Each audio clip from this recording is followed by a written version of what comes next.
Kejutan besar AC Milan. Kejutan besar datang dari AC Milan. Davide Calabria dan Ismail Bennacer resmi hengkang, menyisakan hanya 5 pemain dari skuad Scudetto 2021-2022. Milan aktif di bursa transfer dengan mendatangkan banyak pemain, tetapi juga melepaskan bintang. Calabria, sang kapten, tersisih musim ini dan akhirnya hijrah ke Bolonya. Bennacer yang selalu menjadi andalan Conceição justru tiba-tiba pindah ke Marseille. Kini hanya tersisa Maignan, Theo Hernandez, Tomori, Leao, dan Gabia dari tim juara 2021-2022. Sementara yang lain telah pindah atau pensiun, termasuk Giroud, Kalulu, dan Brahim Diaz. Sejak Gary Cardinale mengambil alih, Milan mengalami perombakan besar. Maldini dan Massara dicopot, diikuti keluarnya pemain-pemain kunci. Ada dugaan Cardinale ingin menghapus jejak Maldini dari AC Milan. Kepergian Calabria dan Bennacer meninggalkan lubang besar. Apakah Milan bisa tetap kompetitif dengan kebijakan transfer ini?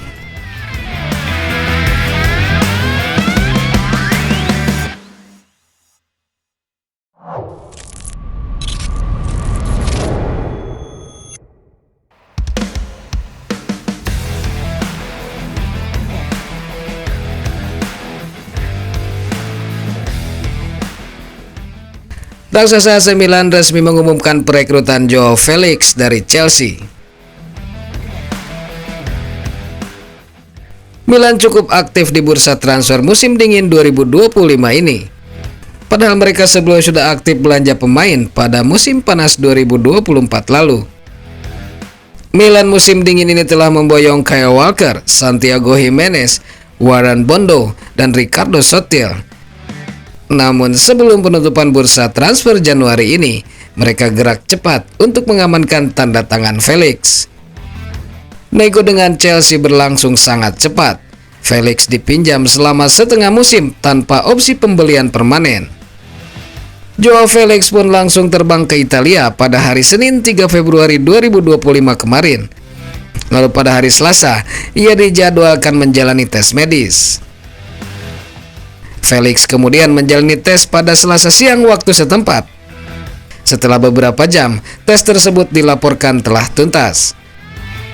Tes medis ini tampaknya berjalan lancar, sebab Felix akhirnya langsung diumumkan sebagai pemain Milan.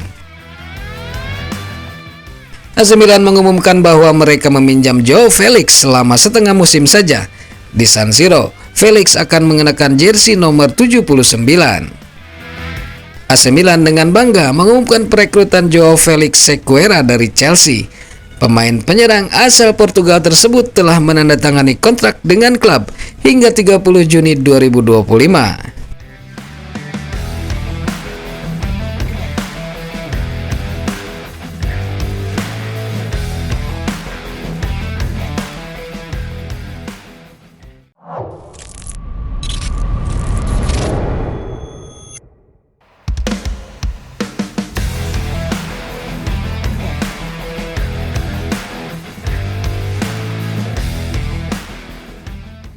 Siapa kira-kira pemain baru AC Milan yang bisa debut lawan AS Roma di perempat final Coppa Italia?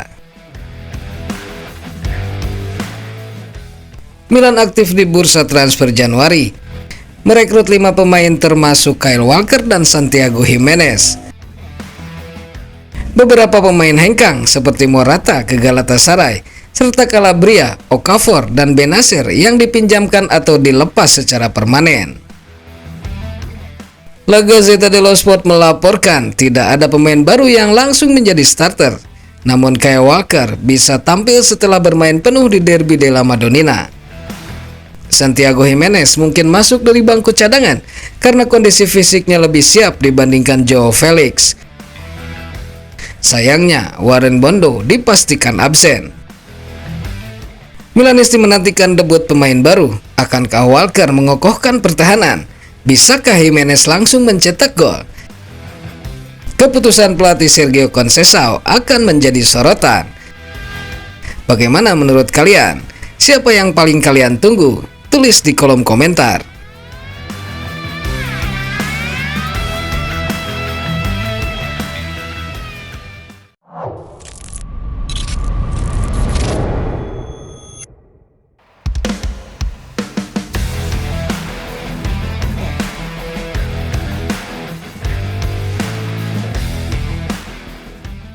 Kabar berikutnya adalah cerita di balik nomor punggung Santiago Giménez. Santiago Giménez akhirnya resmi berseragam Rossoneri. Namun ada satu hal menarik di balik keputusannya memilih nomor punggung 7. Ternyata ada peran dari penyerang ikonik AC Milan dan juga unsur kepercayaan dalam kitab suci. Seperti apa ceritanya? Setelah melewati negosiasi yang cukup panjang, AC Milan akhirnya mencapai kesepakatan dengan Feyenoord untuk mendatangkan Santiago Giménez. Kesepakatan ini bernilai 35 juta euro plus bonus, menjadikannya salah satu pembelian terbesar Milan di era baru manajemen Geri Cardinale. Pada Senin 3 Februari 2025, Milan secara resmi mengumumkan kedatangan penyerang asal Meksiko ini. Dalam pernyataan resminya, klub menyebut bahwa Giménez telah menandatangani kontrak hingga 30 Juni 2029. Hal yang menarik dari kepindahan Giménez ke Milan adalah pemilihan nomor punggungnya. Striker berusia 23 tahun ini memilih mengenakan nomor 7 yang sebelumnya dipakai oleh Alvaro Morata. Namun bukan tanpa alasan Giménez memilih angka tersebut. Diketahui, ia sangat mengidolakan seorang legenda AC Milan yang pernah mengenakan nomor ini di masa lalu, yakni Andriy Shevchenko. Sheva, yang merupakan ikon Milan di era 2000-an, pernah membawa Rossoneri meraih berbagai gelar bergengsi, termasuk Liga Champions 2003. Keberhasilan dan mentalitas juara Shevchenko menjadi inspirasi bagi Giménez untuk mengenakan angka 7 di punggungnya. Selain Shevchenko, Milan juga memiliki beberapa penyerang lain yang pernah memakai nomor ini, seperti Alexandre Pato dan bahkan Robinho. Dengan mengambil nomor 7, Giménez ingin melanjutkan tradisi besar yang ditinggalkan oleh para pendahulunya di Milan. Menariknya pemilihan nomor 7 ini juga tidak lepas dari keyakinan religius Giménez. Bagi Giménez, nomor 7 bukan hanya angka biasa. Ini adalah simbol dari kepercayaan bahwa ia bisa menjalani babak baru dalam karirnya dengan penuh keyakinan dan berkah. Nomor 7 yang dipilih Giménez sebelumnya dikenakan oleh Alvaro Morata, namun Morata kini telah dipinjamkan ke Galatasaray pada jendela transfer musim dingin 2025. Kepergian Morata membuka jalan bagi Giménez untuk menjadi striker utama di Milan. Dengan usia yang masih muda dan rekornya yang impresif di Eredivisie, Giménez diharapkan bisa memberikan kontribusi besar di lini serang AC Milan.